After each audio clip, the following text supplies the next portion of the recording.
Hello, hello, hello, hello, guys. This is my first live community podcast.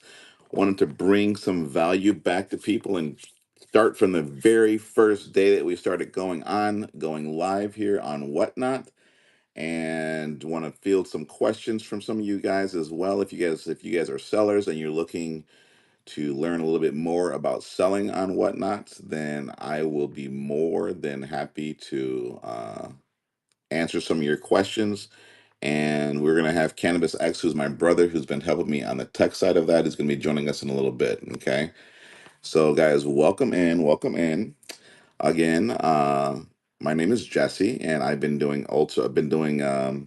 reselling for about a year, about 2 years full time. No, full time. 2 years part time, but this is my first year on. Hey, Connie, how you doing?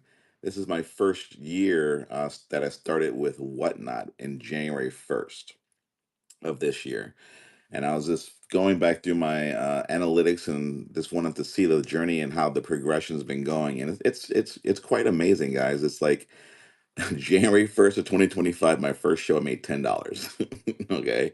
So it's been a wild ride. I've learned a lot, and I'm looking to share that with you guys. If you guys are looking to uh, just learn about Whatnot, see what it's all about, and or if you've really been contemplating, should I do this whole Whatnot thing? Because there's a lot of misconception that's out there, which I even fell into, about you have to do the dollar starts, or if you do the dollar starts, you're going to lose your butt, etc. But there's a lot of different factors that go into that I've just learned recently that opened my eyes to the whole dollar start situation. And I will be starting to do dollar starts here going forward in all of my shows. Hey, Roshi, how you doing, buddy? How you doing? So, is there anyone out there by a show of red heart emojis that are sellers on Whatnot? Give me a red heart emoji if you're a seller on Whatnot.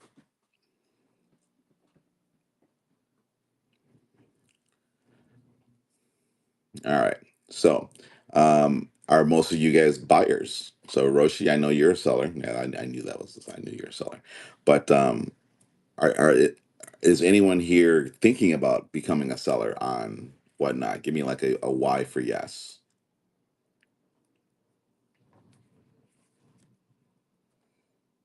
All right. Well, then we're just going to talk about my situation until some other people start to come in and they can ask some questions here. So, guys, this is a completely open forum.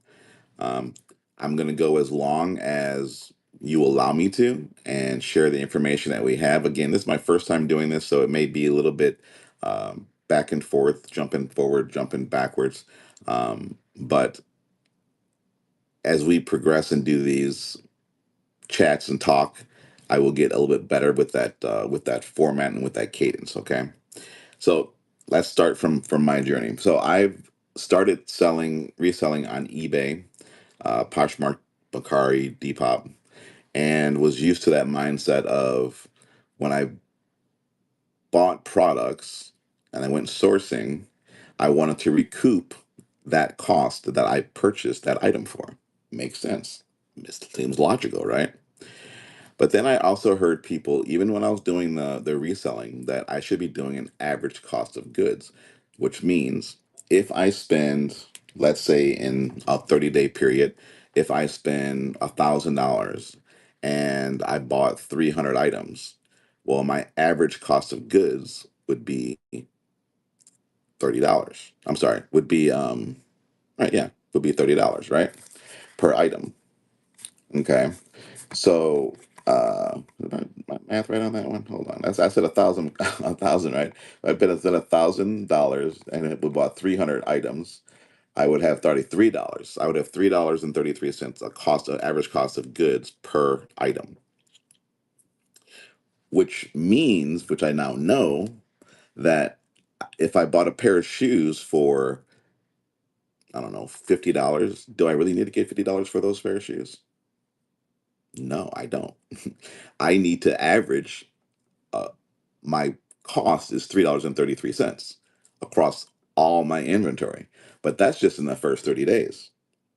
Now, let's say you do that again and you spend, I don't know. So I'm going to keep my tally here because I'm doing this off the top of my head. So we got $3.33 for month one, right? That's my average cost of goods.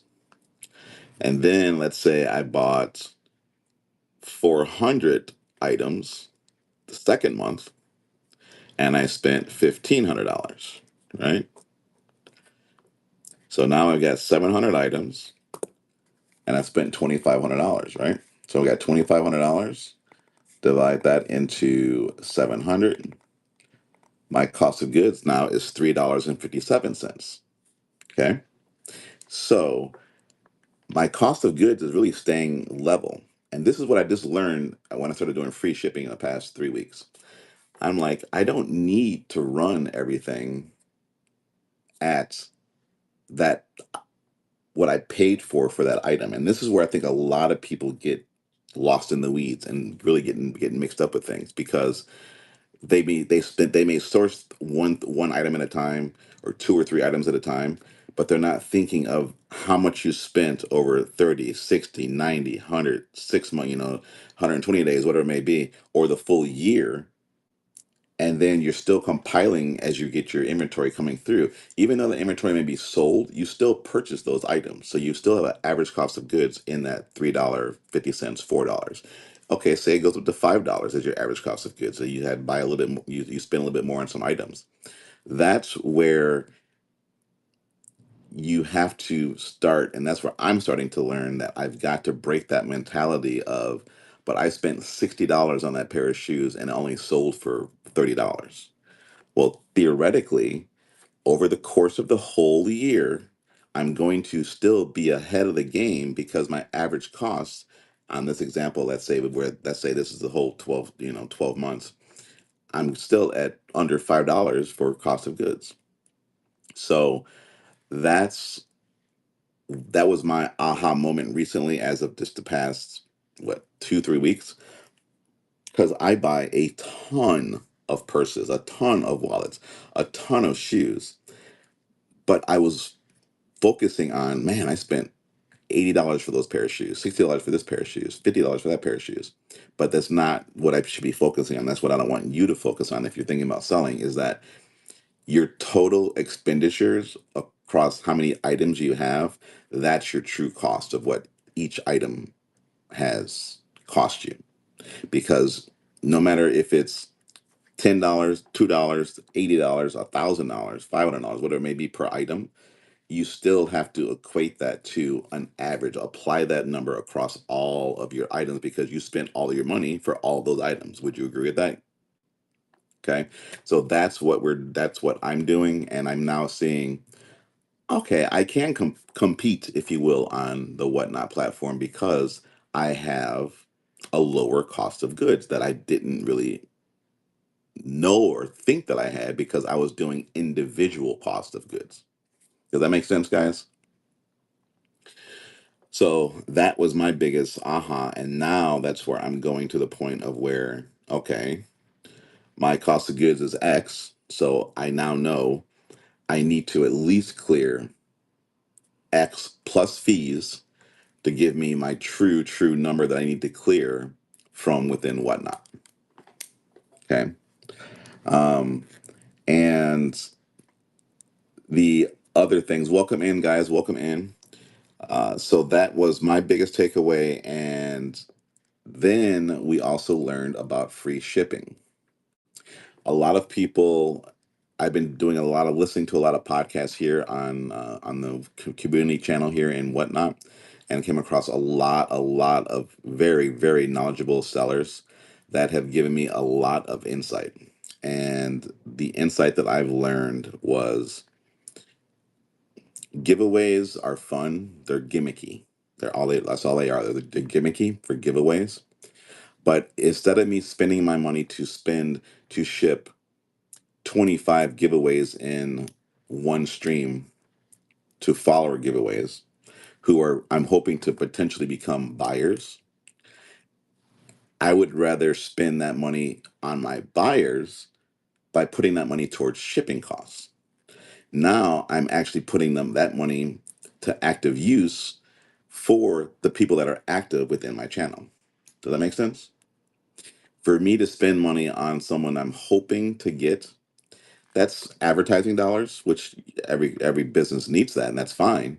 But if I can take that money and put it towards the folks that are actively purchasing from me on my channel, that is going to make them feel like they've won. I can still give away buyer's giveaways as an appreciation to that, but I'm still going to be reducing the buyer's giveaways as well because that's still an added cost of the product that I'm going to be giving that buyer. But I feel that most buyers would be more appreciative of a free shipping or really low reduced shipping aspect of it, where their money goes further to buy more product. If you have an opinion about that, guys, as if you are buyers, would you rather have free shipping or reduced shipping, or would you rather have more giveaways as a buyer?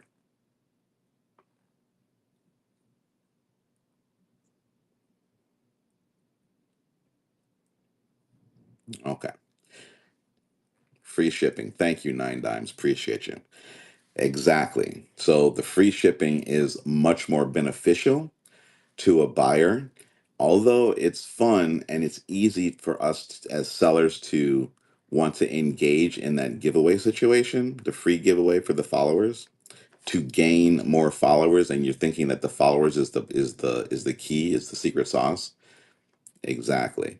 The secret sauce is not the followers, because now you're running into how much am I going to spend to try to convert this person into a buyer. You want to focus on the people that are already converted, liking your items, and now that are buying from you. Therefore, you're going to give them the sauce, which is the free shipping or extremely reduced shipping. A lot of people are still doing, 921 reduced shipping, which is fine. But as a seller, there is a a fine dance, a fine line that you have to do with that. You may have to do some shows that are free shipping, and then you may have to do some shows that are reduced shipping. Why? Why do you say that, Jesse? Because I sell shoes, purses, um, games, toys, which are large, heavy items. Those large, heavy items, I can't. I did my first free shipping show and I lost my behind because I was selling the Michael Kors totes. I was selling the shoes, the size 10 plus shoes, doing bigger, heavier Funko Pops and bigger toys. That weight of those items combined all into one show is what threw my shipping costs out the window through the roof. But my next show, when I was like, okay, I can only have this many heavy items in there, that's what you're thinking. How do you possibly make money with free shipping? Okay, well let's go. Let's dig into that, vintage mom. And I appreciate you being here and answer the question. Thank you. Okay, so do you guys want to hear actual numbers? I'll give you the actual numbers. I can throw the numbers up. The numbers really doesn't really mean anything, but let me just tell you the process behind it. So I've gone from having, before I did free shipping, I was doing average sales. I was netting after each show maybe two to best show 457, 200 to $457 a show. Okay, netting that. And that was me not paying any shipping. Okay, that was everything going through. Now I'm selling a lot more product, turning that product over more and more and more, and I'm netting between 350 upwards to 700. Okay, so I'm grossing more, and I'm still paying for shipping, but I'm selling more product, which now puts more money back into my pocket to go back and source more. Because if I have these pair of shoes sitting right in front of me, that's me that's like a stack of cash that's sitting on top of the shelf, right? But if I can sell those pair of shoes for above my cost threshold, which for me is going to be about $7.50, if I can do that and make sell those for $10 and I make $3 on it, I'm okay with it. Even though they're worth $80 and I make $3 on it, I'm okay with it because guess what? I got my money back to put into the kitty again. Okay. My old mindset was there's no way I'm gonna sell a pair of $80 shoes for, $10 because I paid $80 for those shoes. But I know my cost of goods now, and I need to be after fees around that 750. I'd say round up to $8. So as long as I'm clearing $8 after fees, I'm profitable because not every item is going to sell for $8. It's going to be an average. So going back to the free shipping, how do you make money having doing the free shipping? You have to mix in and or have lightweight items that you're selling. So, again, I do the purses, I do wallets, and I do shoes, and a little big mix of everything else. Now I'm going to be also getting into purse hang tags. If anyone doesn't know what a hang tag is, it's a little leather piece or a metal piece that hangs on like a beaded chain. And if anyone's seen one, they're extremely lightweight, and they go for good money. They You could sell a piece of a little piece of leather for like 25, $30. Okay, depending on what brand it is. Right, exactly. And I can put, I don't know, hundreds of those into a small priority shipping box. If someone bought me out, if one person bought everything I had, I would be profitable because that shipping for all those items that they had would only cost me about $5, $6. Okay. Exactly. The tag is worth more than the purse sometimes. Exactly right. So I'm now getting I'm not steering away from purses, but I'm adding other items into my repertoire that when I go to create a show, I'm going to be sprinkling a few heavy items, a more midweight items, paid $8 for a pair of shoes and sold them for $10. How did you make money? I don't know if you caught it in the beginning because it's my cost of goods. Okay. I've purchased, me personally, my cost of goods is, like I said, after when I put roll the fees into it, it's somewhere around that $7 to $8 range. So if I bought, and I'm just going to use arbitrary numbers. Well, I'll use the same number. If I paid $2,500 in 2 months for 700 items, my cost of goods per item is $3.57. Okay. Where most people get caught up in, where I used to get caught up on, was that no, it's not $3.57, Jesse. It's $80. You paid $80 for that pair of shoes. You're right. I paid $80 for that pair of shoes, but now we got to average that $80 in with the other items that I have in my inventory or that I purchased prior to, and divide that. You got to have a running tally of what you're spending. That's basically what it comes down. You got to have a running tally of what you're spending and how many items you have purchased within that time period. No. I used to be. For the past year and a half, I was all on that individual number. If I when I listed something on eBay, I paid $80 for that pair of shoes. They're worth, 125. I'm listing them for one 10. Okay. And if someone sends me an offer for $75, I'm like, nope, I'm losing money. But I'm not. That's where I was hurting myself. And that's where a lot of people still on on all the platforms and or on this platform are hurting themselves because they're not looking at,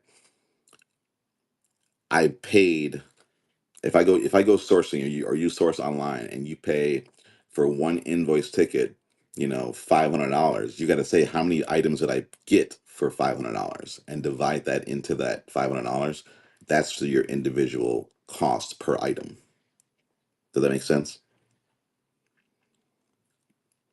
So if you go, let's say you go thrifting, right? Everyone does the binge or what have you. So 50 $20 hang tags that you pay 50 cents each, then the $80 shoes doesn't matter. Exactly. Exactly. You may have a losing item, which may be that pair of shoes, but now you've got within that show those other lightweight items that you're still doing either your free shipping, and the shipping item is going to be up the shipping is going to be up to you and what you have in your inventory. Okay. Cannabis is here. Good, good, good, good. So you have to decide for yourself, do you want to run and do you want to think about your shows in a strategic way of such that I'm going to limit, instead of showing everything I have that's heavy in this one show, I'm going to, or am I going to mix it up because I'm offering reduced shipping or I'm offering free shipping? And the reduced shipping is good, it's still a benefit, but the hook that I found, free shipping 100%. 100%. I want to see free shipping shows when I'm shopping on here, okay? Yeah, the reduced shipping shows at 9.21. I'm like, okay, it's cool. But I'm still paying $9.21 on, or I'm paying like an additional $3, $4 on an item that I'm like, that really item's not really worth, $6 plus $3, I'm gonna be into that for like $9. Do I really want to pay that? Not there. Which can be the item to entice people to come to the hangout, to have one loser to gain 50 winners. Yeah, you can. Yeah, you know the other things that we've learned from watching other content, or other streamers here on the community is, you want to really utilize that video aspect of when you're creating a show. You can do a photo and a video. You want to entice with that video by showing what your inventory is and focusing on that. Ooh, that's a rare Michael Kors, or that's a rare, Coach, whatever it may be. Even though may only have one, and it may sell, first thing out the gate if you run it, but you want to show and put your best foot forward with that. Which I was not using video, still not using video as of today because I've got to get the space where I can video a lot more inventory. There's a whole different things we're going to go through, but there's going to be a progression going through it. And I'm starting you mostly mid tier with where I'm at now. Um, but Cannabis X, who's my brother, he is the marketing genius. He's a podcast, uh, was an award winning podcast producer. He does a lot of podcasts like that. He's been teaching me the tech side of it. I know the relationship side of it, the selling aspect of it. That's my forte. But he knows the social media aspects, and I haven't done any social media contact, and that's what I need to start doing next. But we're putting together like a work group where people can actually start coming in and saying, okay, feed me a little bit here and there. Don't give me a big fire hose and just dump it all on me. Give me little bits and pieces that I can go to, because most of us don't do this full time. We're all doing this. This is a side hustle for me. I got a full time job. Most people that do this do, and I'm selling. Exactly, they're selling on Instagram as well too. Yep, exactly right. So there's a lot of different channels you can go through, but there's also things that you need to have to keep your inventory in line. If you're selling on IG and you forget to take something out your inventory on whatnot, and someone asks for it, and then you're like, oh, I think I have that. No, I don't. Oh, you're thinking to myself, I sold that on IG. Well, how are you keeping track of your inventory? And that's where cannabis comes into play with Sully. That he has a great inventory management system that he's working on and has been using for a while. So, um, but yeah, that's where we really are. We just want to get a feel from our audience. How do you want us to progress? You want us to start like an intermediate, or you want us to start ground level zero? We're a new seller. How do we go forward? How do we get our lighting? What kind of equipment do we need? Um, what's what is a ballpark investment that you need for inventory? Do you want us to go that granular, or are you wanting us to be like, okay, you're on the platform, you're selling, help me get to my first milestone, which is the thousand item, the 1,000 units sold. So that would be a great time to put in the chat your feedback as to what you're looking for. Cannabis will actually be taking that information down, and as well as I.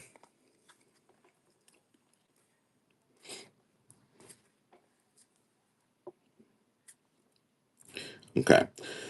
So those are the things that we're looking to do.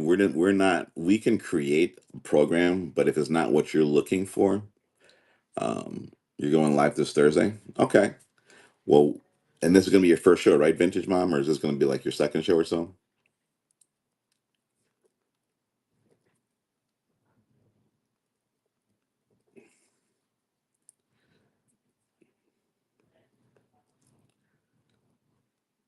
More interested in getting to 1,000. Okay, that is your goal. We want to hit that first milestone for you can get the instant payouts, and that's a game changer. First show. All right, perfect.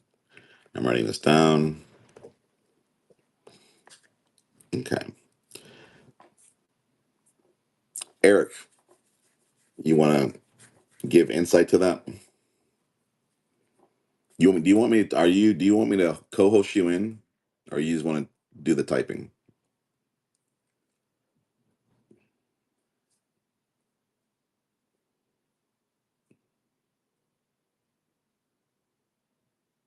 Okay,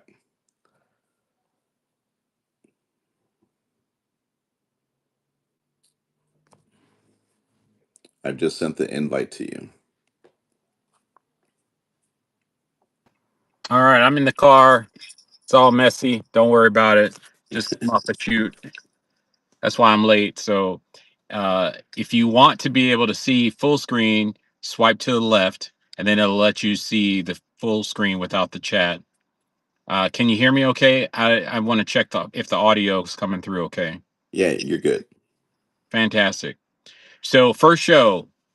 Here's the rules. Hello, nine. Great to see you. Thanks for stopping in. Make sure you bookmark us. Um, here's the trick to first show. You're gonna have a lot of jitters. Twins. Are we twins? No, Nope, no. we're 3 years apart. We're 3 years Um, apart. yeah. So here's the trick on first shows. Okay, they're challenging because you're gonna make mistakes, and it's okay to make mistakes. Expect to make a lot of mistakes, but the finish line is you made a sale or you presented your products. There's a lot of juggernaut of like, what do I say on the stream? Do I type it in? Do I just say it? If you could have a helper, that's critical. And when I say help them move the merchandise. Hmm. Like, Yeah. don't read the screen, just help you move the merchandise. So you now know what the next item up for bid is going to be and move merchandise. How long do you have to be selling on No, Whatnot? How long? I've been on Whatnot since January of this year, January 1st, 2025. So 6 months, 7 months. So when Ultra started out, I was his assistant on doing things until he could get the ropes of what's going on. So all my energy has been to how's it going? What's not working? Um, you know, that kind of thing, supporting him from that perspective. So my goal here is to grow this group because everyone's gonna, all ships rise when we all work together. There's the aspect of collaboration that we should be thinking about, right? You're not on an island, you know. It's what you make of it. If you want to open yourself up to share your wins, share your pain points, we're here to help. So, Vintage Mama, you've been in my show before and you've heard me talking to Shot Madam President. That's my mom. Okay. I take care of my mom. So she helps. Now that she saw how my brother and I were interacting with it, she's like, oh, I can do some of this. So now that's why I'm like, okay, Shot Madam, you got that. She writes down and tags all the items for me. Okay. And if we had the ideal situation would be what you see on some of these bigger streamers in the warehouses where they're at a big table. They got a bunch of inventory off screen, and one person feeds them an item. Here you go. I'm showing it, and that's all they're doing is showing it, and then they move it to the next person who's tagging it. It's a conveyor belt, right? So that's the ultimate goal, if you will, but we have to baby steps it, right? I'm in a home. We live here. It's not like this is like I can just throw boxes wherever I want to. I got to make sure it's still livable, right? So um, that's why you may hear me talk in my stream. Okay, chat. What are you looking for? What category you want to go to next? Because I have the items. It's not all up front. I can't put everything I have right next to me because I got a work office, right? So those are some of the challenges that you're going to have to face because most people are not wanting to respond to you because they're so accustomed to those bigger streamers that are in a bigger space that can just run, run, Run run. it, run it. They're just running it, running it, running it. You're not going to have that ability to do. I'm assuming you're not going to have the ability. You may have been a bigger space than what I have, but if you're in that situation, great by all means. You be the presenter on camera, and you have the other family or the other friends that you may know that are working for you, working with you, to bring those items together, and then you just show it, and then the next person tags it, and you just keep worrying about keeping your chat involved and engaged. Okay. Yes, a boring chat is a boring show. Yes. Okay. Yes. And you have to keep the energy up. Okay. Y- you're talking to a screen and you're interacting with a screen. There's no dialogue of voice, and we're so used to that. Okay, so Jen, you came in a little bit at the end. The how can I afford it? It's really everyone really can afford it depending on how much inventory that you have. Starting out is going to be hard, okay? But you have to worry about a cost of goods. So Jen, if you can, where do you are do you if you sell, where do you source from? I'm going to give you an example that'll hit home for you. Do you source like from do you go thrifting,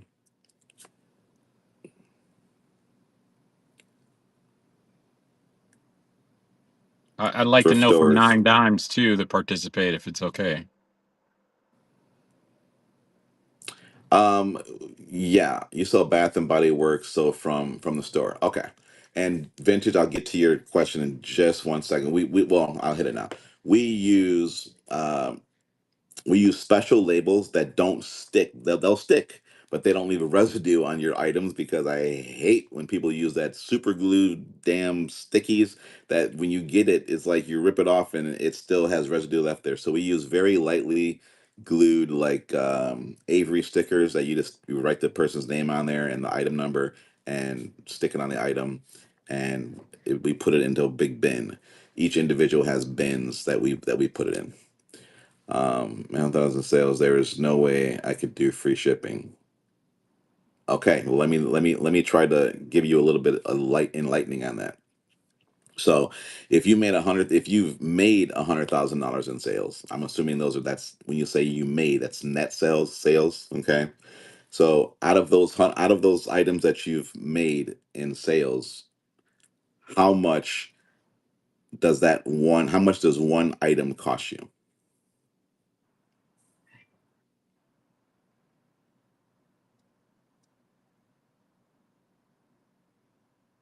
Okay, but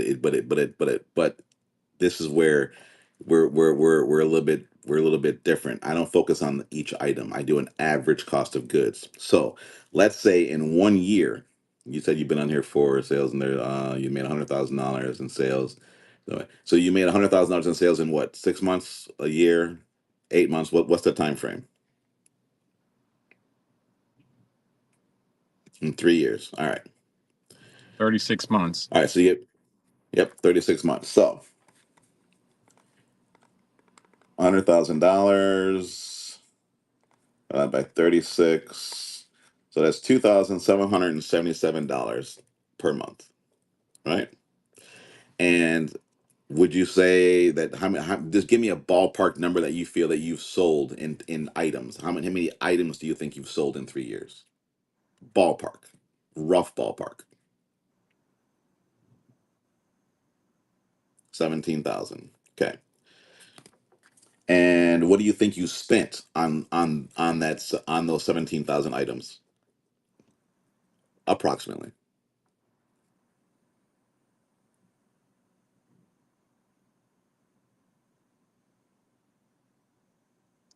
Maybe 50, 60,000. If that's not your gross. I don't know if that's your gross or not. Okay, so let's just figure, and you're telling Bath and Body Work items, so let's figure an average of, I don't know, $3. three to $5. Does that sound fair?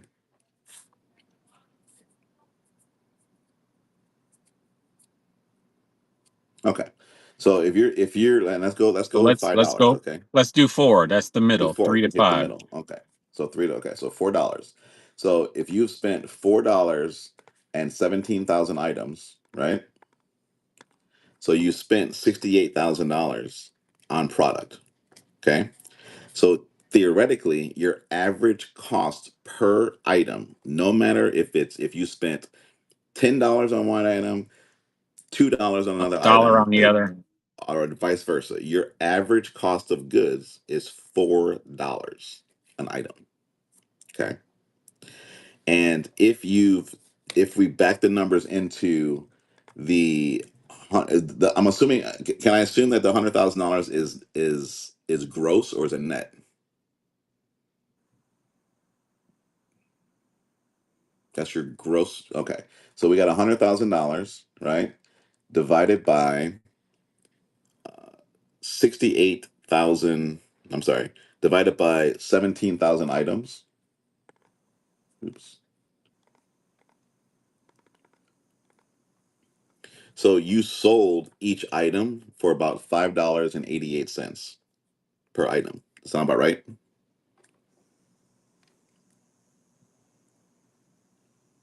So if the acquisition was 4, she sold them on an average of 5. Right. So you got $1.88 profit, right? Are you following me so far?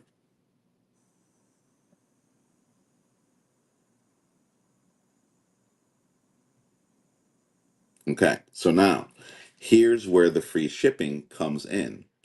Now, when you think about you, Jen, okay, when you buy something on Whatnot, you see the cost of the shipping at the bottom of the screen per item, right?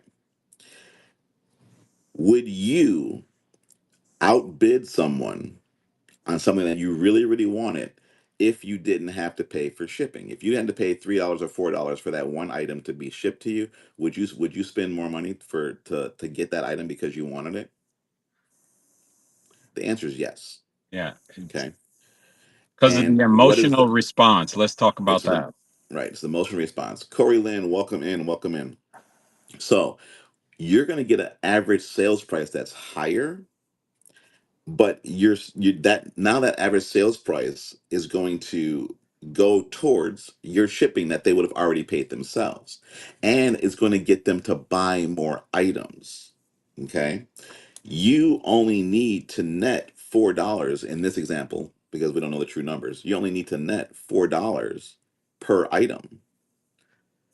People spend more with no shipping. Exactly right. Exactly right. So you only need to net at this example that we figured out on 17,000 items. You spend about $68,000. That's $4 per item. Okay, that's your average cost of goods.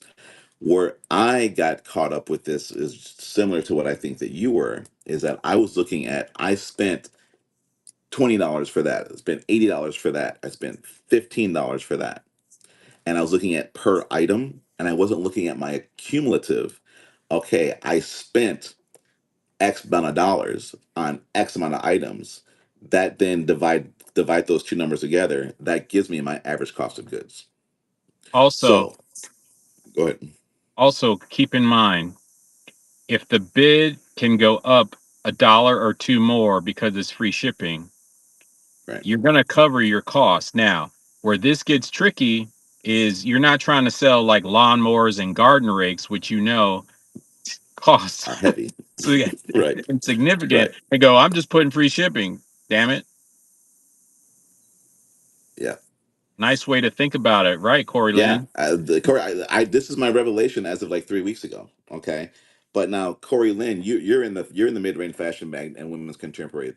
Okay, spend a lot of shipping supplies. For example, my candle show was expensive in shipping supplies. Okay, so then it you may need to source different shipping supplies or buy them more in bulk. I don't know what you're using for shipping supplies, but that's where we can dive deeper into like we can take that topic and discuss that into Case like study.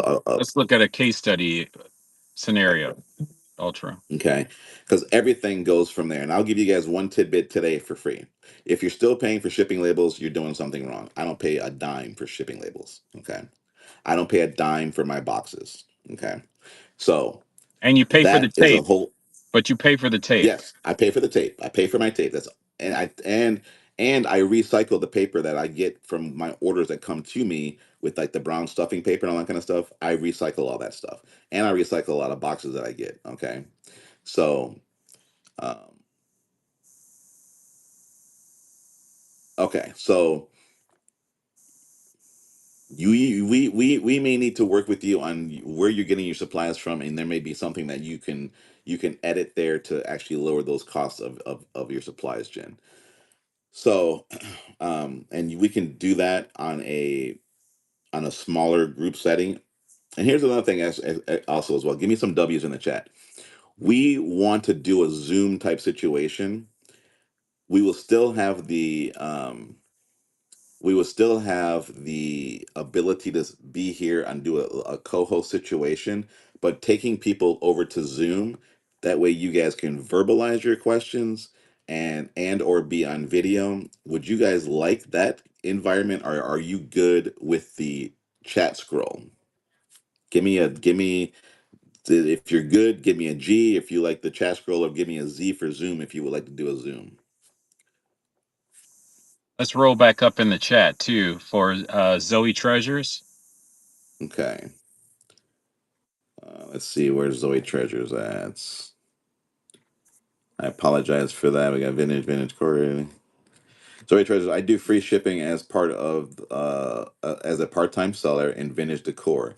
It works. Free shipping brings higher bid and more buyers. You're exactly right. You're exactly right, Zoe. That is 100% correct. But you have to do the dance, and you have to experiment with your store, because it will work for Zoe because she has lightweight items. Okay.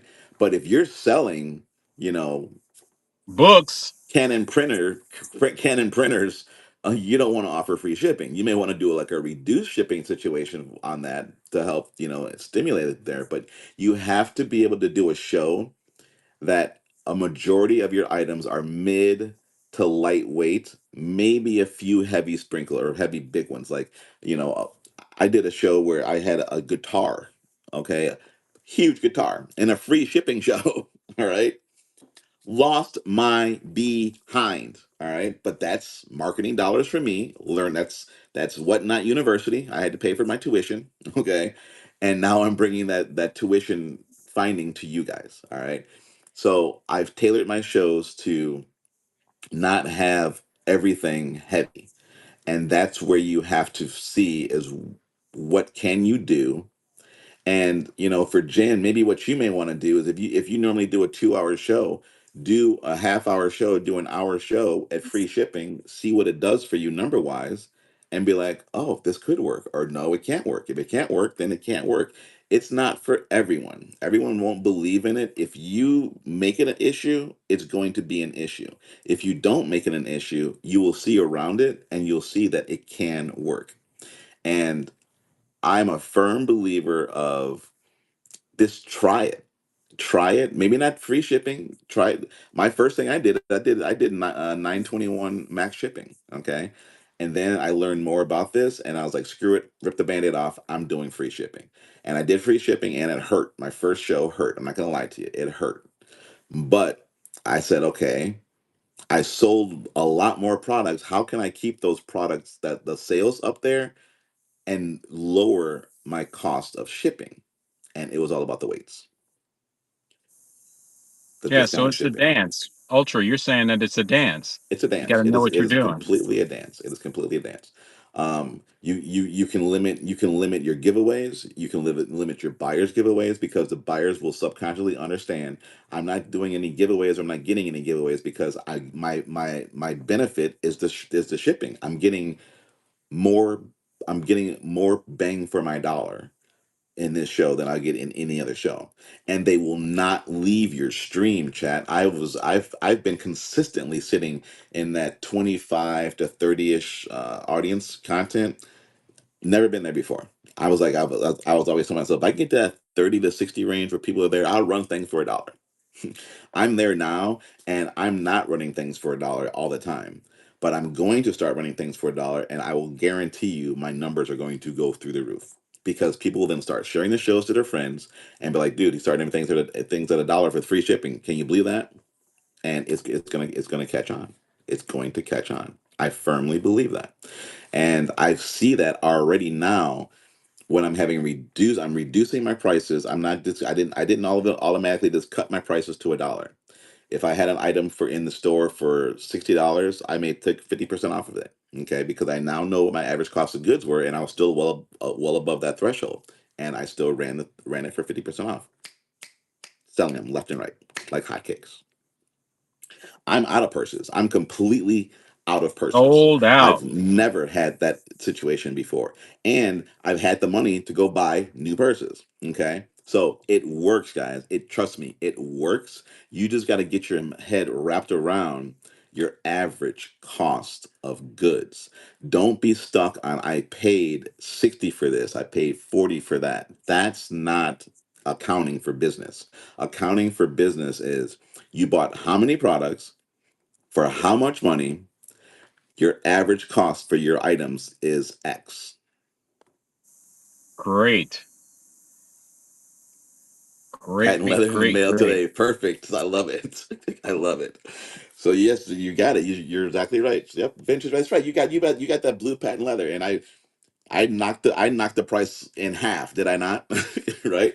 So yeah, it was a win-win for the buyer and also win-win for me. But I'm not focusing on that profit.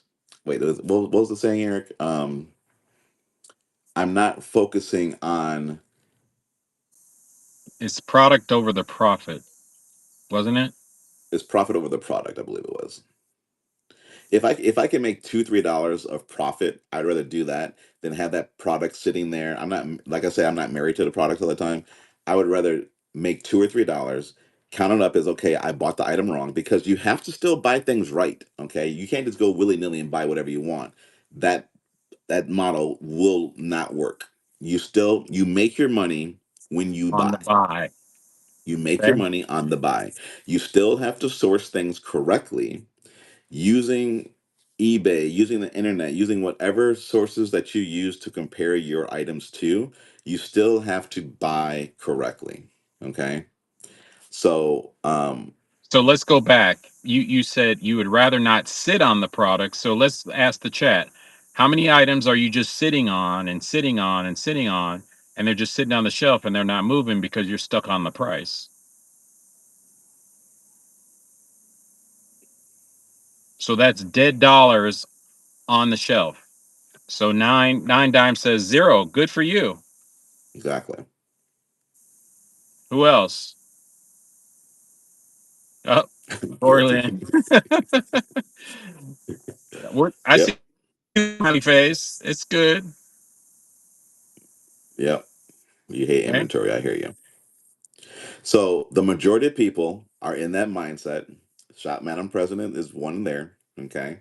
We got a bunch of Funkos that she's looking at. I paid this for it. And I'm like, but you didn't. You paid less than that because you have so many of them. Okay. And a lot of people, myself included, were in that mindset. It just takes the it takes you believing in yourself and believing where you need to go and saying the money's gone already. The money is spent. Right. It's sitting in a box somewhere in your house. Okay. Do you want it to sit there and not do anything for you, or would you want to recoup some of it? If you could recoup some, why do you think Costco and everybody else runs these huge sales, and you're like, how are they selling it for this? But it used to be this, because they're like, get it out of here. I spent the money. We did a bad buy. If knowing you didn't like it, whatever it may be, give me some of my money back. That's the mentality you have to be on your death pile. Give me my money back. Okay, I messed up. Bad me. Okay, I'm gonna take a loss, but it's a tax deduction anyway when you take a loss, right? So what are you Hello. losing? Right. Yeah, it's Counting exactly 101. right. Your cost to Gentleman. store products is more than giving it away. Yep. Vintage, you're spot on. Did you guys see that chat? Read the chat. Yeah. So again, accounting 101, your cost to store the product is more than giving it away. You're exactly correct. Because now you've got limited space. You can't bring new product in that may be that you may have learned and said, okay, I bought this much better. But because now you got an issue of storage. Where are you going to store it at? Because you still got those, 10,000 Funkos that you bought that you're not willing to part with because They've gone down in value because you've held on to them so long. They're no longer $15. Now they're worth like $6. Yes. So now Yep. whose problem is it? Now you're going to try to sell a $15 Funko when the market says it's worth six? Come on, you can't do that. Hello. Hello. Wake up, chat. Where you at? Can't do that. The Can't long do that. you have these, and this is happening to people right now with the Labubus, right? Labubus are a huge, huge, huge thing. When that market starts to hit and starts to come down, which I'm feeling is starting to come down now, those people that have all that inventory of Labubus, what are you gonna think you're gonna get a Labubu for in about 6 months? Well, let's say after Christmas, because Christmas time they're gonna go crazy again. But let's say after the Christmas this year, what do you think you can get a Labubu for come January, February?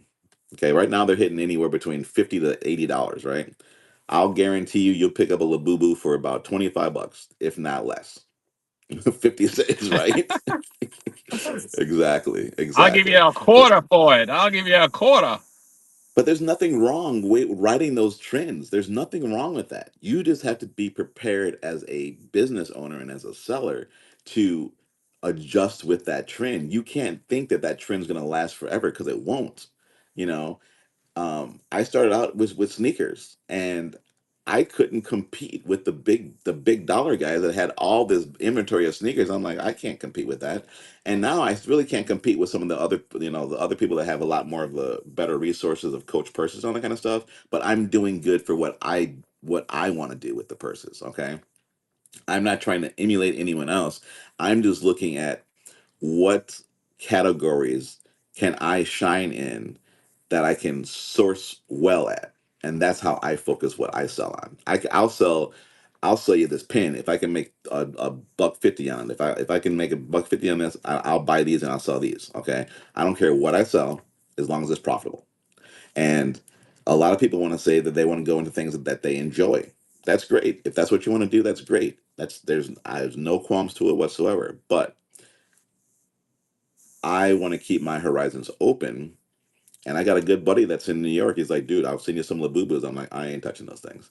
I have no idea how to sell them. I have no idea what to do with that. And for me to get that learning curve to do those, I'm like, by the time I learn it, the market the trend's gonna be over with. I don't want any inventory with that. None. You know. Right on. Let's Corey Lynn see. says, my thought process, someone is gonna want it eventually. You're Huh? right. Someone's gonna want it eventually, but what is that eventually equate to? You know what I'm saying? So I I look at some of these items. I'm like, wow, I got a really good deal on this purse. I got a really good deal on this widget. Okay, do I really want to? Do I really want to offer it for $1, $3, $5? And if it sells for 10, am I going to be happy? Well, if my average cost of goods is $6 to $8, and it sells for 10, $15, I'm happy. I will let you take that spread of the profit that's there as a seller or reseller or buyer, whatever. And if you want to invest that time into marketing it, into selling it, that's you. I made my money. So I moved on.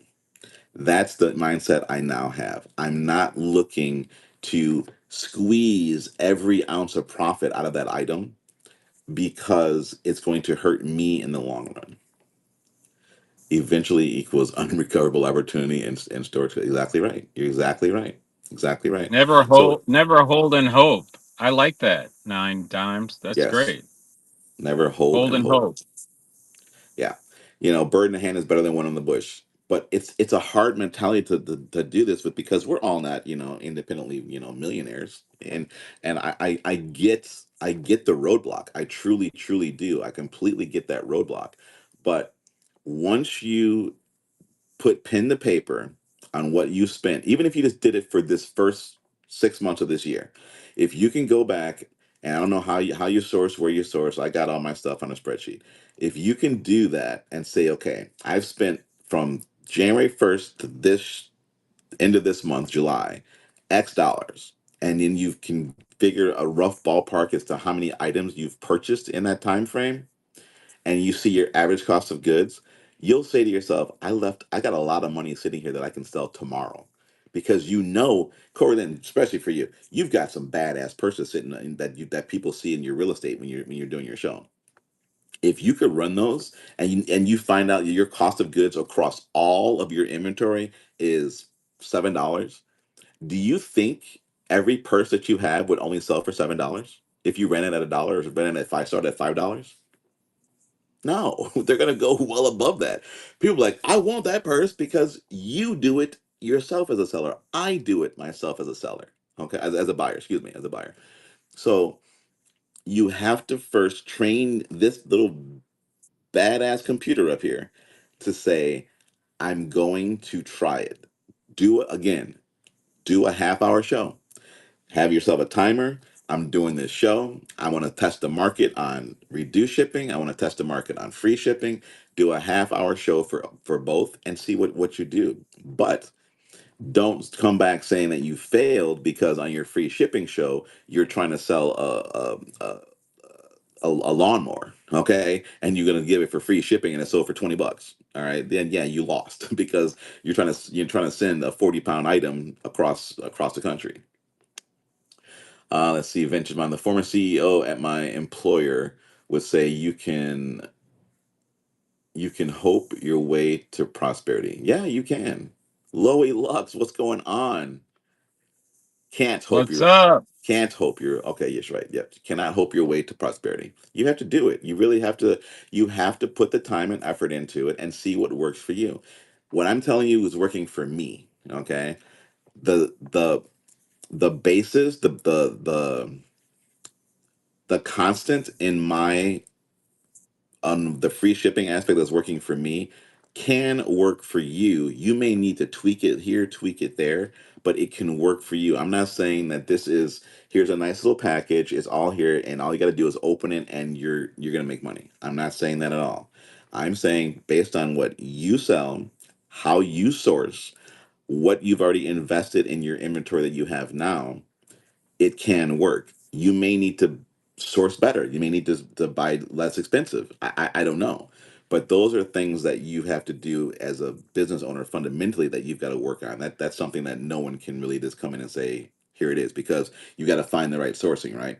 So those are whole different topics. The consistent bottom line basis of what buyers want, what will fuel people to buy more is free shipping. And let's take it outside of Whatnot. Okay. And we've got two platforms. We've got eBay, you've got Amazon. Who sells more and why? Amazon, Amazon sells more. because they Why? have more product. One, they're a bigger platform. Okay, that's given. But eBay is a juggernaut too. Okay. But their sellers have shipping. You pay for shipping. Amazon, you don't pay for shipping. Yo, Some of the products cheap. let's go to Corey Lynn's question about should she condition her bags and charge for Okay. that. Okay. I condition some of my bags, Corey Lynn. So, Corey Lynn, what are your thoughts about the fact that I clean and condition my bags? I add a percentage to the product to cover my time, good or bad. Well, okay. It can be good. And just from your data that you've seen so far on what the time that you spend cleaning that bag and making it look really, really nice, and it's gonna impact your buyer on the delivery side. Maybe it's not impacting them on screen. Has that been beneficial to you? Have you seen a gain in average costs of goods sold? I conditioned some of mine to try to get a little bit higher dollar amount out of them, but I used to do that as well too. I used to clean the insert and everything else. I'd rather knock off $3 to $5 on the product and just turn and burn, because your time is valuable. Your time is you could be spending that time sourcing more product, doing whatever you want to do. But it's not going to be a project bag. it's going to be a thing of, guys, you as a buyer, you're going to get a great deal. You're going to need to clean this bag a little bit. You're going to need to, clean the interior lining, or do some, do most people that buy purses, they know how to condition their stuff and do all that kind of stuff if they choose to do so. But on some of my bags that look really, really dry, I'll wipe them down with conditioner and let them sit overnight, and then brush them and all that kind of stuff the next day. But I don't spend a lot of time on the bags, but not sure if it's worth the time. I have so many, but yeah, you have a lot of bags. You do. You have a lot of bags, um, and that's Okay, let that's me really chime in. Can I chime okay. in on that for her? Absolutely. Um, Remember, the outcomes don't always work out the same way that our mindset tells us that it will. So, in other words, like when you say I'm paying myself to do the conditioning, well, how many hours did you do in conditioning that you really paid yourself, or does that make you just feel better because you feel that you've improved the quality of the product Right. on that standard? So be careful on justification, and that's why we have a group like this, so that you don't get distracted and hung up on stuff that is like not important. Like move on. And Jesse was, that holds true. Ultra's right. Pardon me. No, you're right. I was going to chime in. You're right that you can spend more time on income producing activities versus worker type of activities. So Corey, then it's like, I don't know if you heard the saying, and I may not be saying this correctly, but you don't want to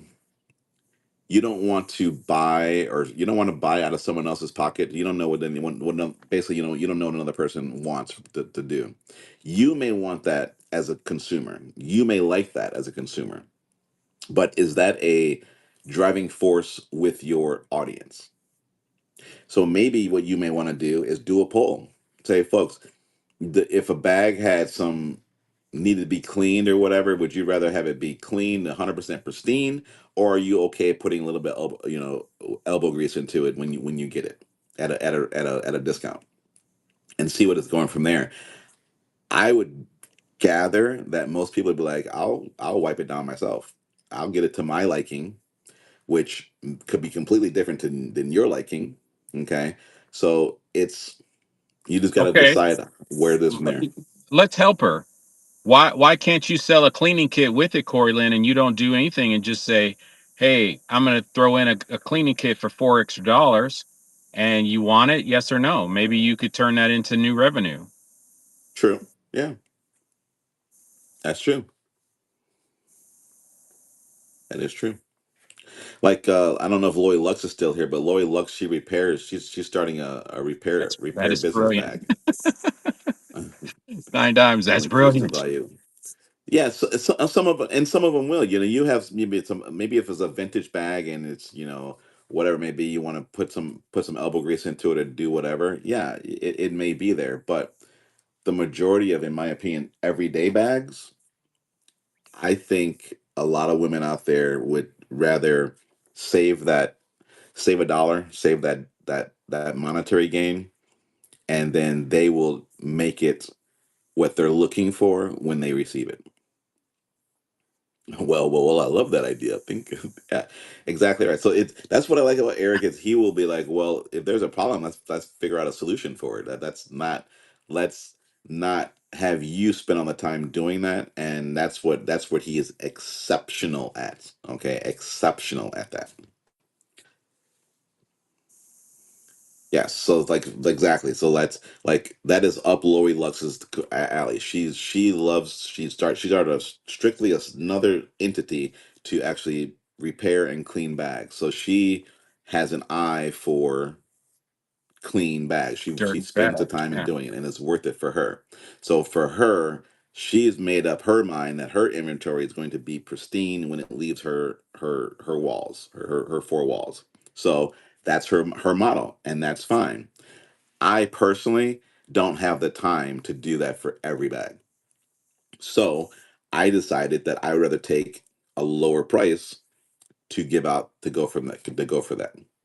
You want to attract a certain buyer, exactly. So you have the show up differently, exactly right. And that still goes back to what we're saying here. What I'm telling you, I'm not telling you this is how you do it. You have to do it this way. I'm not saying that.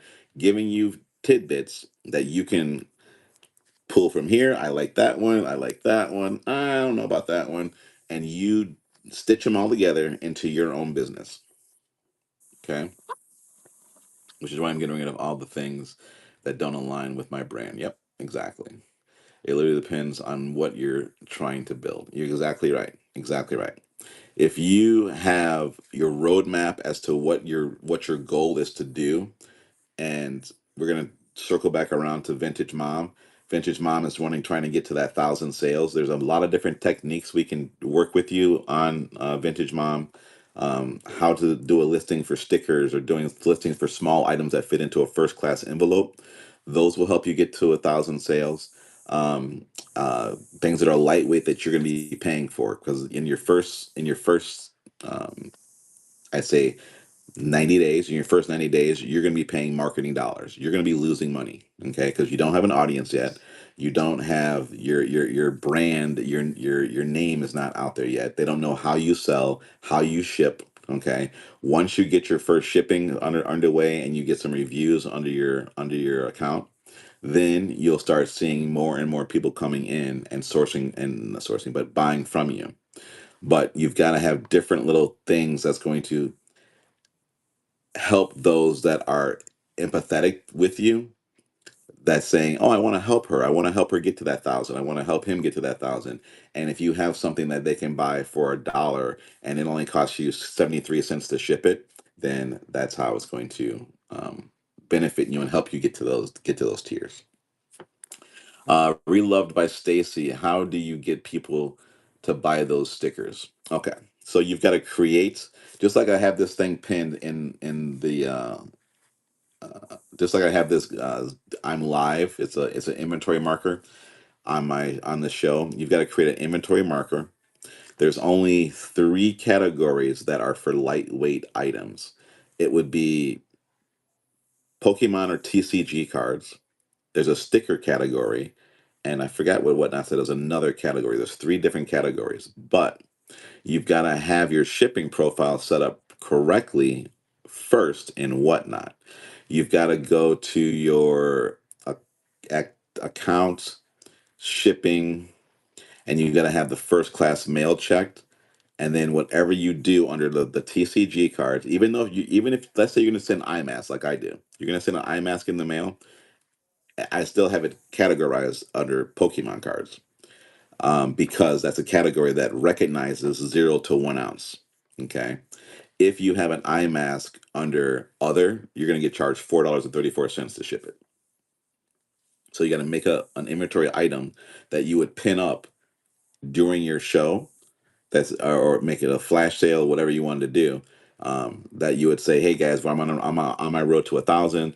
If you could please help me out by purchasing this widget, whatever you wanted to call it. Let them know it's going to be a custom sticker. If it is going to be a custom sticker, if it's going to be a Supreme sticker, it could be, I don't know, a sewing kit, whatever you feel that is going to fit in a first class envelope.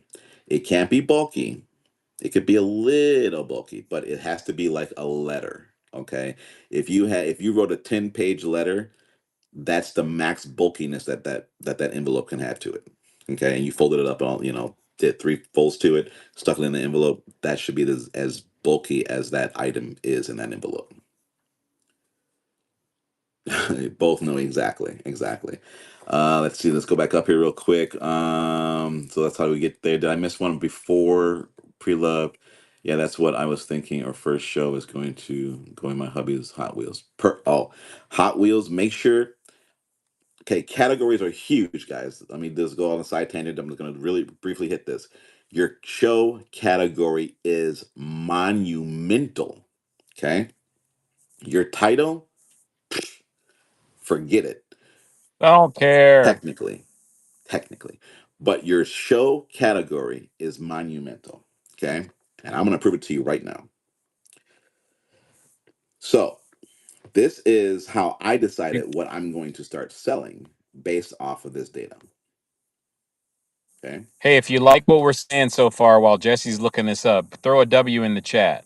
please throw a W if you like what we're talking about. Okay.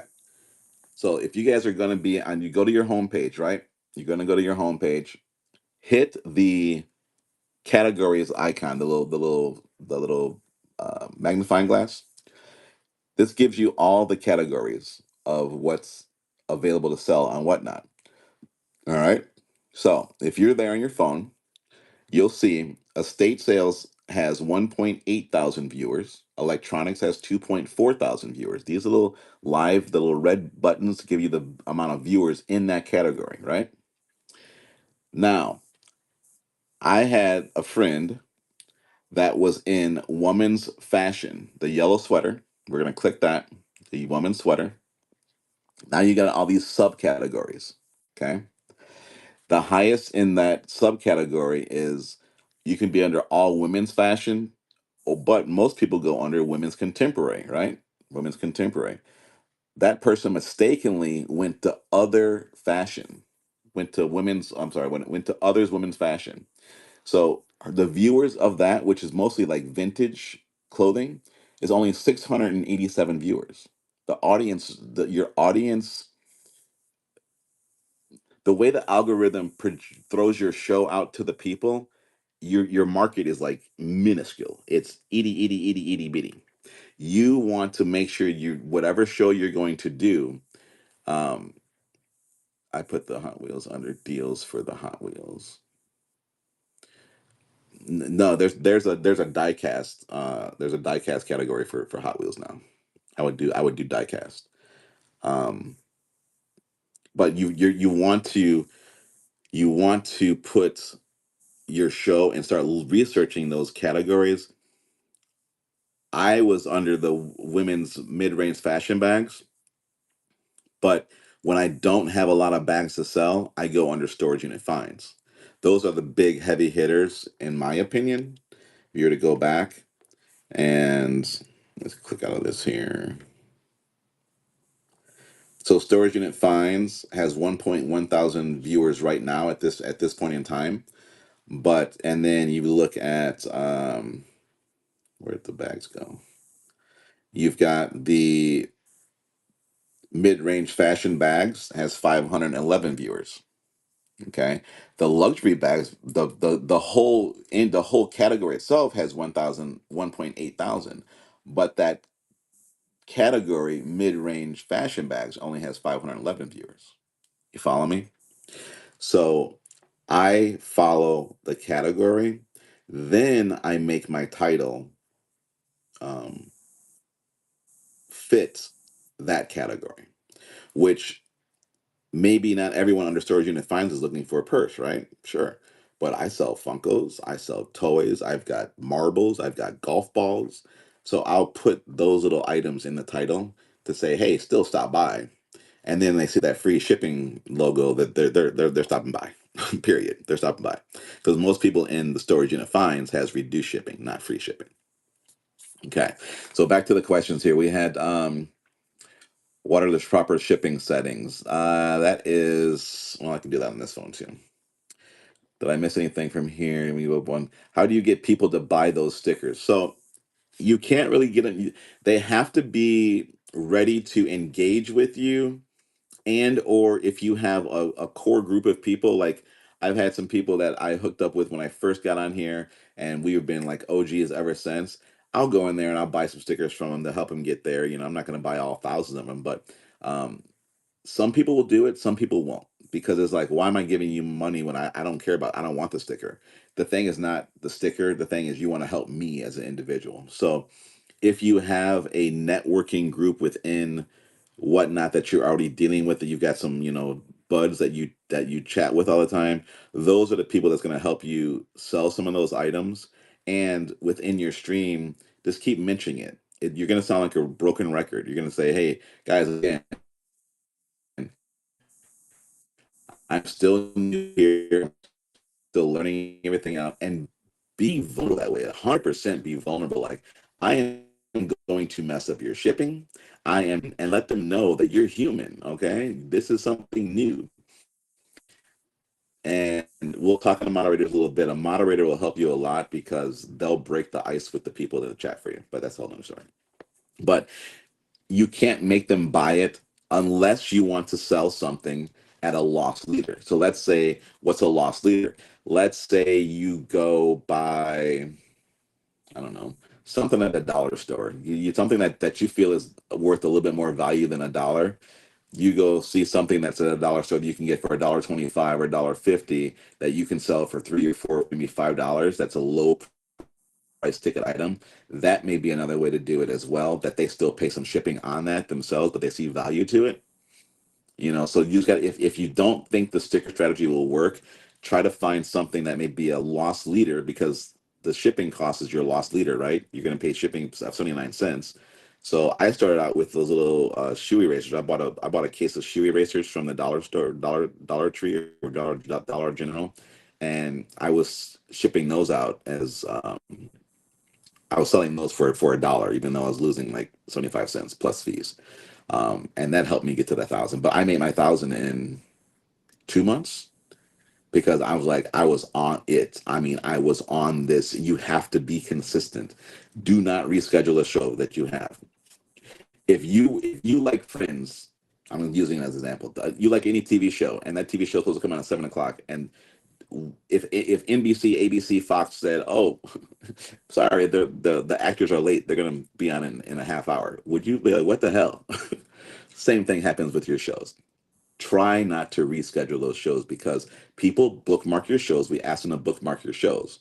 You want to be on time for your show, okay? Because that just shows that either you're not prepared, or you're you're not you're not invested with that customer that wants to come and see your items. So try to be as best on time as possible. Have I rescheduled my show? Have I canceled a show? Absolutely. It's going to happen. But try to keep that in the forefront of your mind, that you want to be consistent with your audience, because you don't want them to be inconsistent with you. Thanks for Okay? the raid, Envious. They're doing it. Envious with the raid. This is a new thing I'm doing right now. Envious.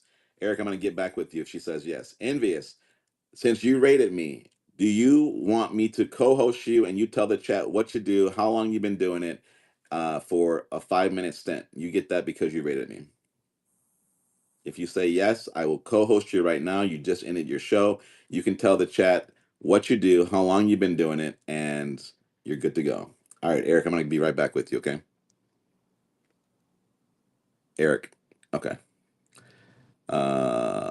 More.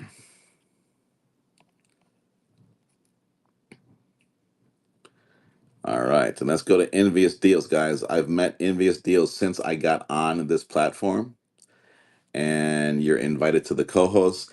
Envious Deals, welcome, welcome, welcome to our first little podcast here in the community. So, Envious, Hi. tell me how long have you been on Whatnot, and what do you do? Let them know what you do. All right, so I've been on whatnot for like 7 months, and I basically sell everything. I Okay. sell everything from, so it's kind of like it's like it gets kind of hard sometimes when you do everything like that. Mm-hmm. From prepping and from getting everything, and I like to be organized, so it's Yep. hard Yep. to, like, I like to post everything, single items, instead of doing like random things. I like to show a picture of everything, so Mm-hmm. sometimes it can be like hectic and takes a lot of time, but I love being a seller. I love getting interacting with everybody in the community. I love meeting new people, and it's so interesting when you start to meet so many people that you remember what their likes are, you remember what Right. they're looking for. And that's what You that's know, what I remember about you. You were really yeah, good at personal shopping. When I yeah, first got on here, you're like, "Oh, you're looking for something like that? Okay, I remember that." I'm like, "This girl ain't gonna remember that, not at all." And you oh did. When yeah, I came back in, you're like, "Oh, Ultra, I got this and this." I'm like, "What? You actually got that?" yeah. Those are things that will differentiate you too, Chad, of what you're selling. If you engage with your customers and you let them know that they are number one, okay, and that's what Envious does a great job at. she has an individual as a buyer from her that loves these touch lamps, and Yeah. she'd been looking for lamps for the longest time. Okay, Mhm. and Mhm. she sourced her lamps, and she bought some lamps from her. It's amazing that way. So envious. We're doing this, talking about the beginnings of getting to your thousand and all that kind of stuff. What did you do? We had some people asking about the stickers, like how you do the sticker sales and get to 1,000, whatever. What did you do personally for yourself when you started out, on Whatnot? What did you do to try to get to your 1,000? So I lowered a lot of my prices. I mean, I Okay. knew that, some of the prices, I outsourced things that I could afford, obviously, and then Mm-hmm. like maybe pallets and things like that. And I made sure that it was affordable because I wanted to make sure it was cost efficient for the buyers. Okay. Mm-hmm. So I had sold things to where it was at low cost. Really, I still do low cost right now because I'm envious deals, obviously. But Right. Right. I want to sell quality items, but I wanted to look for things were always quality, brand new packaging. But I wanted to get good deals on that so I could sell at low prices. I wanted to be really good with people. I wanted to. It was about the customer service for me. It was Mm-hmm. about like customer service was really big on mine, and the way I treated people, the way I interacted with people on my shows, Mm-hmm. Mm-hmm. and of course, I always wanted to have good deals. So I Right. sold so many items at low prices, no matter what I don't care if it was something, and I always wanted to appreciate them by doing a lot of giveaways, Mm-hmm. a lot of great giveaways, because I was giving away consoles, I was giving away all kinds of things, but I Mm-hmm. appreciated the customer that coming in because they were helping me get to where I was at. So I So, sold them. what would you say to someone that said you can't sell an item for 800 plus dollars on this marketplace? No, that's not true because I did. I I sold a Segway, the new Segway, and it was on my buy it now because I always made sure that even if I wasn't selling something, I had stuff on my buy it now. So I did sell something that was $900. It was $1,000 Segway, and I sold it on Hmm. my buy it now. So it's still possible as long as you keep stuff on your buy it now, and if it's something like that, you never know because it may not sell for 4 or 5 months. It may not sell for 6 months, but you Hmm. never know what someone's looking for. And in my case, somebody was a door to door salesman and they needed something that was easier when it was getting hot outside.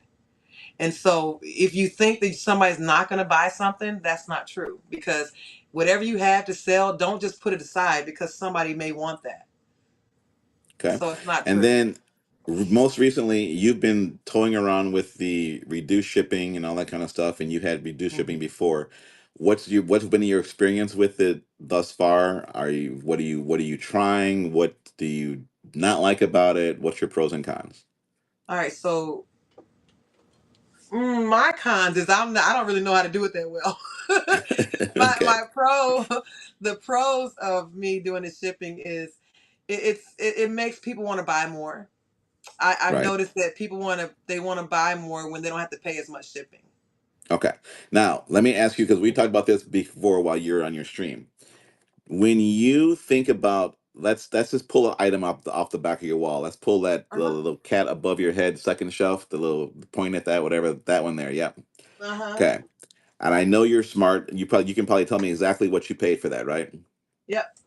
Okay. But do you know, do you calculate on all your items an average cost of goods, or do you say I paid 40 for that one, 30 for this one, 15 for that one, 25 for that one?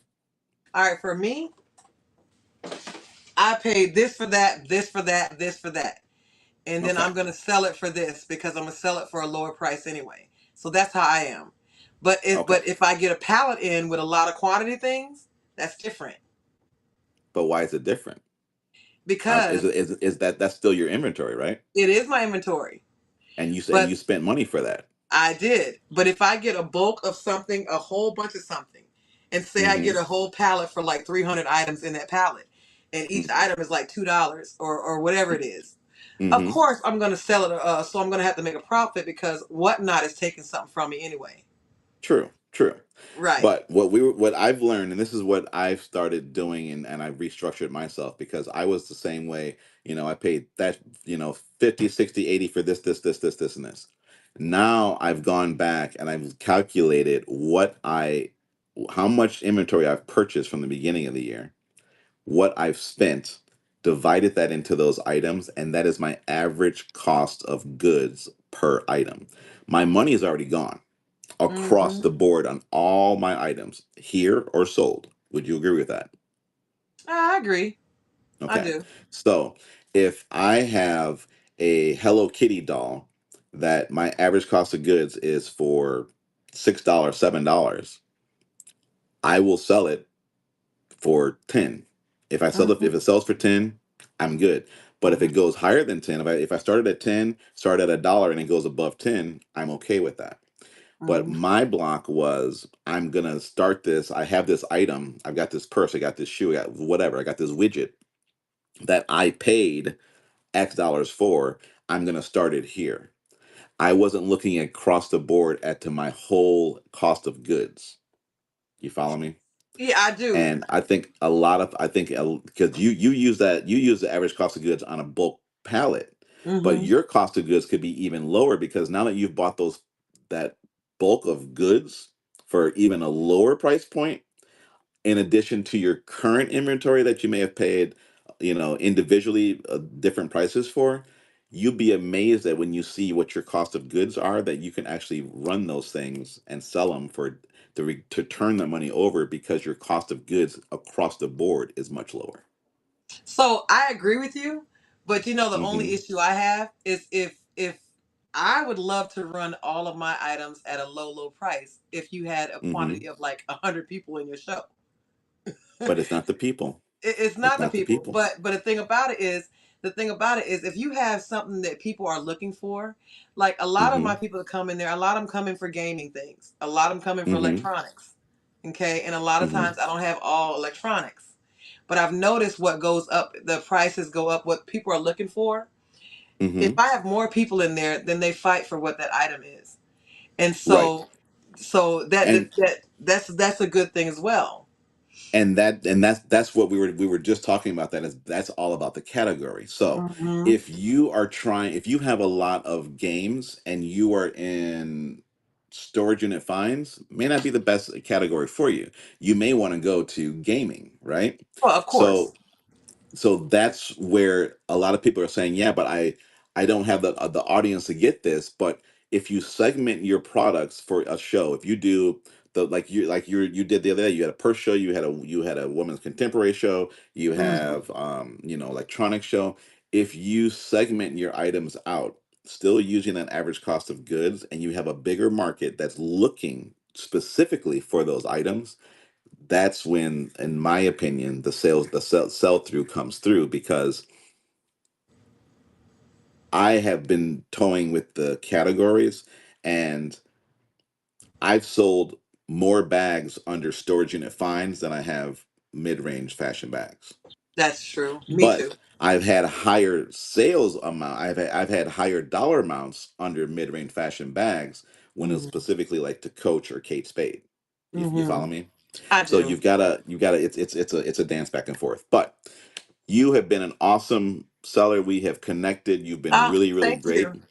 So I appreciate it. So guys, please go follow and bookmark Envious Deals. She is awesome. As I joke with her, she has everything for sale, even the kitchen sink. Yep. Okay.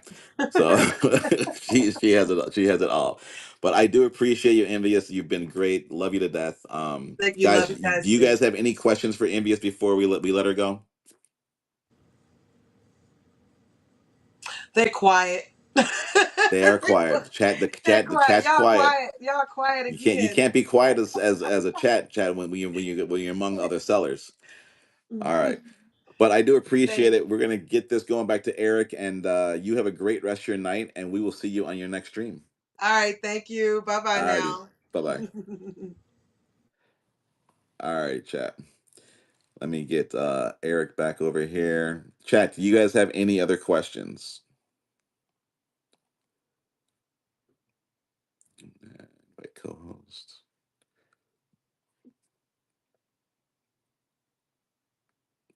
So listing the items individually or using one pin, what is your opinion? Um, I don't mind. I like to have some products in my bin for people to look at. What I've been finding out through all these other different community podcasts.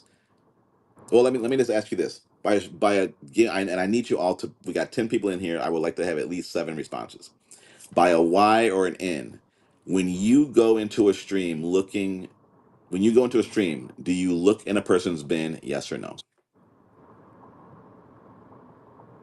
That's one. Yes, yes, yes, yes. Okay. So it's said the majority of people do not. The larger streamers have trained the majority of people this pay attention to what I'm showing you right now. There, and that has translated to most people when they go into other streams, they don't look in the bin. Even if you say, guys, go look in the bin, make me an offer, and make me some pre-bids. On some categories, mid-range fashion bags, that's a really good thing to do because the people do, in fact, go look in your bin, pre-bid, and stuff like that. On sneaker shows, eh, out the window. On storage unit finds, out the window. Because when I leave that screen, I'm scared I'm going to miss a low start Pokemon card or something that's a collectible, what have you. So I am now still toying with one, it's a time saver. Do a place marker for, my pounds. I got dollars right now. I got like, $1, $3, $5, $10. And but then going to um, you've got your 1 to 2 pound icon, you've got your 2 to 3 pound icon and going that way, and then this running stuff. When I pull it up, I run it. That's the beauty of knowing your average cost of goods and being able to start things at $1, $2, $3. Okay. If you're not there yet and you don't believe or you don't believe in that works for you, then you're going to want to have a picture of it, have an icon of it, because it does help when you go to process and do your shipping at the end of your show to do that. Does it make it hard on you for shipping? When I do the 1 pound, 2 pound situation thing,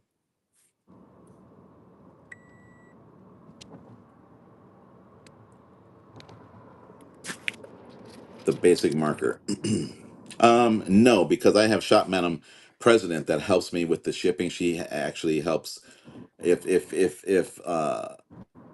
Dorinda Gunn bought XYZ item, we have a bag that we put all your stuff into with a sticker of your name on it, and everything goes into that bag. So when I go to ship and I separate and go to separate our items, I've got Dorinda, I've got Corey Lynn, I've got whomever, and then I have to go through the video receipts depending on how much you bought to go see what items goes into what bag, which I'm going to start toying with this as well too, is that I'm going to start putting like lot 47, lot 42. That way I could just use those numbers on my back office versus looking at a 1 to 2 pound number one, number two. And I could use the numbers too. I can still use the 1 to 2 pound number one, number two, number three, number four. Do it that way. So it's just a different way of looking at it. I just average shipping just like cost of goods. Um, you can do that. You can, especially in your category if you're doing like the Bath and Body Works items because they're not going to vary much between weights.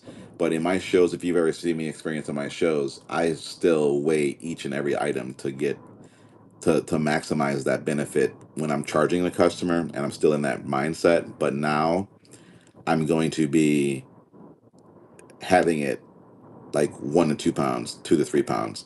Um, to get the speed going because the slower you move things, the faster your audience gets disengaged and they start peeling off.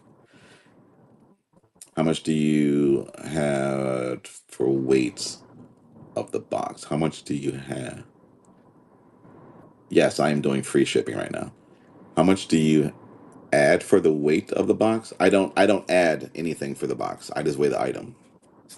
because if you notice, once you get above 1 pound, um, it takes you from 1 to 2, 2 to 3. So if the box weighed 3 ounces, it doesn't go in effect. And whatnot is strictly on weight. It's not really on dimensions of box, but that's a whole nother course. Whole nother course. So I just weigh the item. If it's if it's 12 to 15 ounces and the item weighs 15.5 ounces, I just put it at a pound and go from there. If you're overweight in the postal service by up to 4 ounces, 5 ounces, they're not gonna kick it back. It's well, let me put it. They can kick it back. It's very rare that they would kick it back. Then your only weight should be 1 ounce. Adjust on the back end. If I ever had to adjust, I don't adjust anything. The only thing I would adjust is my items that I pay for on the giveaways that I used to do. Like for Roshi, we do these things called zonks. I'm charging I'm being charged for a first class mailer sticker, 73 cents, 79 cents. But our zonk won't qualify for a first class mailer. So I got to put it in a bubble wrap. So then I got to change that to a 6x9, same weight, but a 6x9, just the 6x9 alone puts it at $4. So I pay for the zonks. So that's the only thing I change. I don't change anything else because I've already weighed the items during my show. When I was doing the regular shipping situation, I was weighing. People listen to me. I'm over here weighing it, saying I speak it out, speak the weights out, and then I put them in the show. I don't need to change it at the end of the show. And I would implore you to do that if you're going to take the photos. I would implore you to do that as well to get your weight in there 100% correct and use your show notes as well too. With free shipping, it's the same thing. I can if I see a person buying a lot of items and I'm gonna be weighing something, I can cut a corner if to the better just for lack of better words. If something's 1.3 ounces, I'm sorry, 1 pound 3 ounces, I'm gonna put it at a pound because I know the other item is going to balance it out. The other items will balance it out down the road if they get more items. So it's not a big deal because I don't cut those ounces on every single item that I'm putting in the box, if that makes sense. But guys, free shipping is not as scary as it sounds, as long as you just remember this basic rule. You want to try to do as many lighter items as possible because you guys all know. Well, let me ask you this right here. This is a flat rate medium box right here. Flat rate medium box. What does this cost you, chat? How much does this cost you? If you're going to pay shipping, what does this cost you? Not the box, but to ship it. What does a flat rate medium box cost to ship? Full of everything.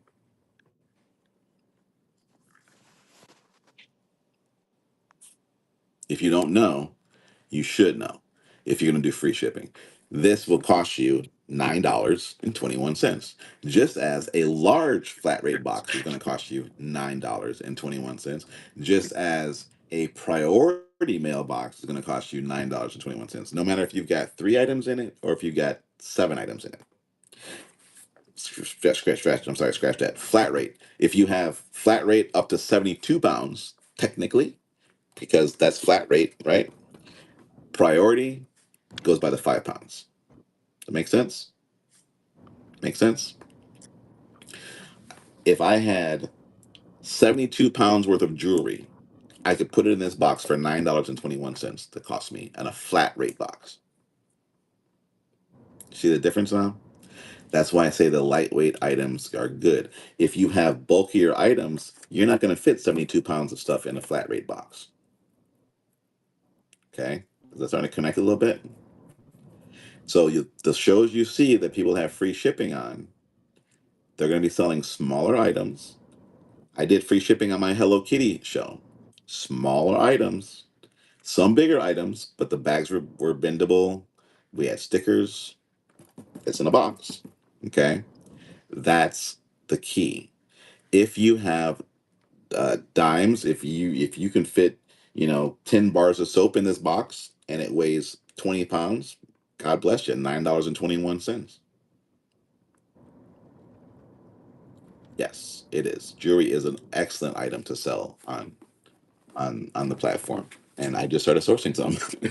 Okay, because that is where it's at, and there's a ton of people that love vintage jewelry, a ton that love vintage jewelry, even costume jewelry, earrings. Okay, so yeah, that's the key. So purse hang tags, I could fit a shit ton in that box. Okay, so that is the key of how you get to shipping. So now, I'm not saying all your inventory should be free shipping. Jesse never told you that. You can have mix of free shipping shows and reduced shipping shows. Okay? So keep that in mind. You do a mix, know your inventory, and do a mix of those shipping shows for you. All right. So we have been on for an hour and 40 minutes, chat.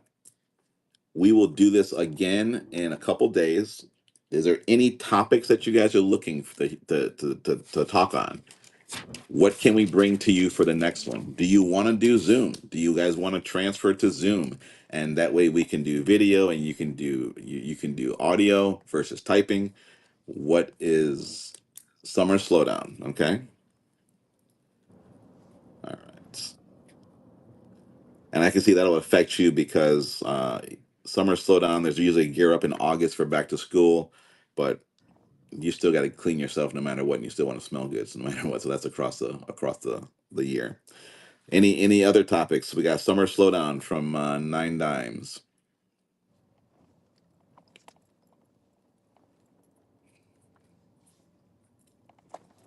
Everyone understand are good with the shipping. Anybody want to know about lighting, microphones,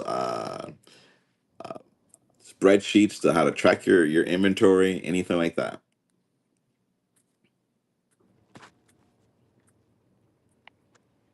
Spreadsheets. Okay. That's Roshi. Okay. Summer slowdown, spreadsheets. Definitely spreadsheets. Lighting. Okay. All that would be good to touch on. Perfect. So we got lighting. This is Corey Lynn. Okay. And just for our knowledge, guys, we don't want to draw things out. Excel in my day. Excel is my day job. Oh, perfect. All right. Okay. Well, then you got that one under control. You're well advanced in Excel, vintage mom, right? I like that. What is a good window of time for you guys? Do you guys want to keep things within an hour, within an hour and a half? Or just as long as the topic is juicy, you're in. I want to get an idea what you guys feel is a right time window of time to present.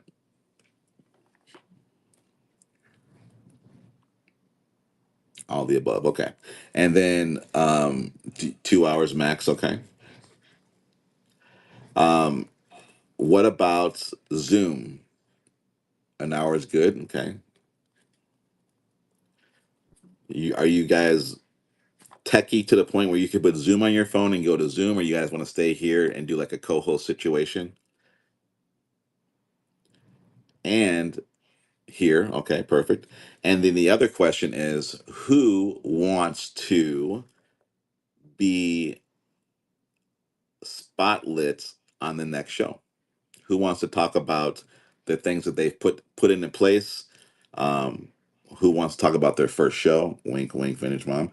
Who wants to give their experience and what they've learned? As long as it's flowing, let's take up to 2 hours, okay?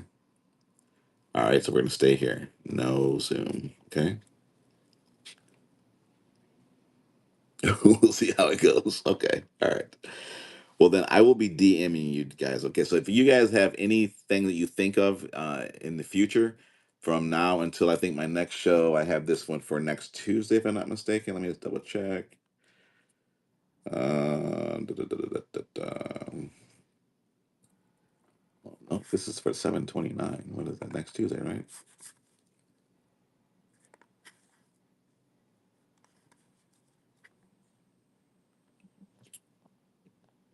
Uh, July 29th. Yep, next Tuesday, 7/29.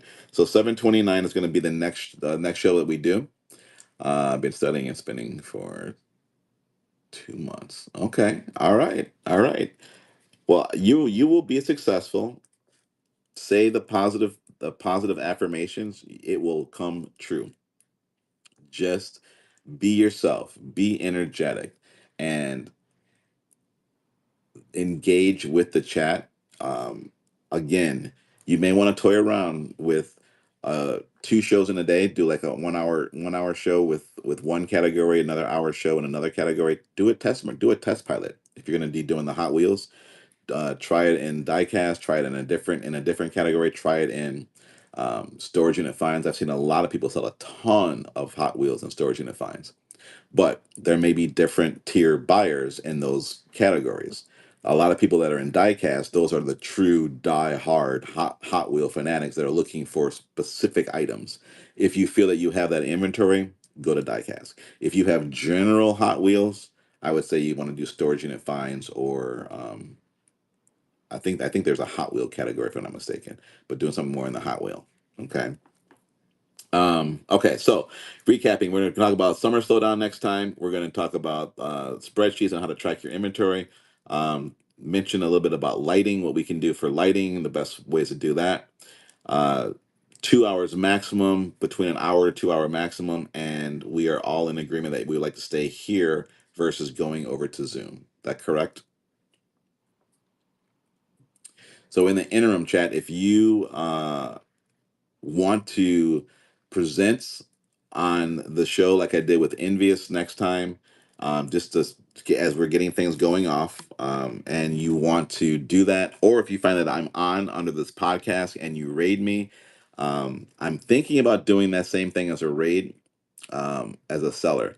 If I get rated, I want to do a live chat with that person that just rated me. I think that adds a little bit more value than saying, "Hey, chat, go follow this person." They get to see the person if they're doing a front-facing camera, and it gives me a little break on my show, which could be good or could be bad, but I'm going to test it. But I think that would be something unique that people would be like, "Wow, he actually put me in his show, not just mentioned me in his show."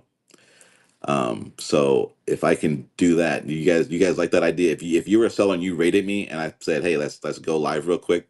Tell the audience what you sell when you sell." Would that be like a wow moment for you?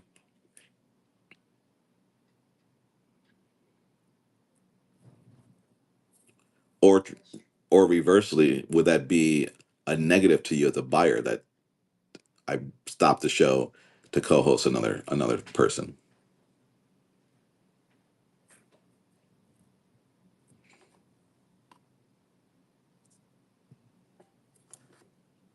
Oops.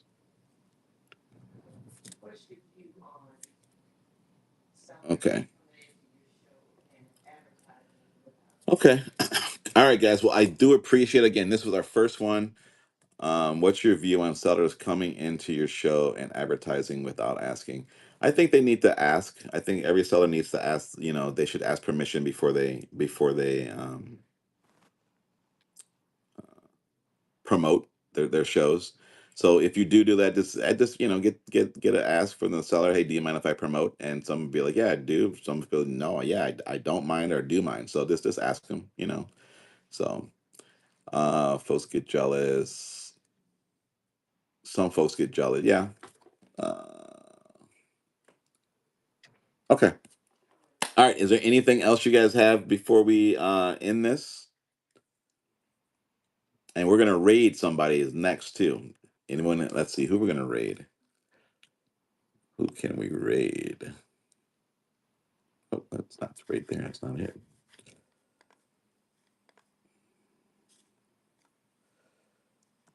Ooh. Okay, we'll raid Goliath. Let's see, what do we have here? Why is my phone doing this? I can't see what I'm typing. There we go. Thank you for the time. We appreciate it. Yes, Dorinda, thank you very much. Peg Shop, they get to go split screen and you didn't pick them. They get to go split screen and you didn't. I'm I'm confused on that one. Pegs, can you elaborate a little bit on that one? They go. Oh, you mean if they just rated me, the others get? I gotcha. I gotcha. Gotcha. Gotcha. Yeah. Yeah. Yeah. Yeah. Well, yeah. That's the way it's gonna go. But yeah, guys, follow Cannabis X. Please give them a follow.